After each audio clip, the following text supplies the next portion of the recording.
front of me is Google Pixel 6a, and today I would like to show you how you can change default apps.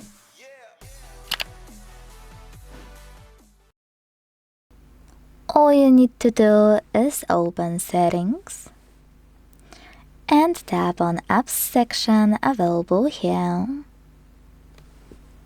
Now click on Default Apps under General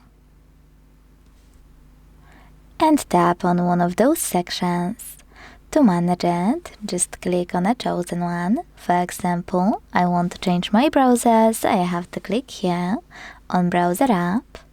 Tap on an app you want to apply. If you don't have it, download the chosen one from Play Store. It will appear here automatically. And after tapping on the one you want to set up, go back. Your changes will be saved right away.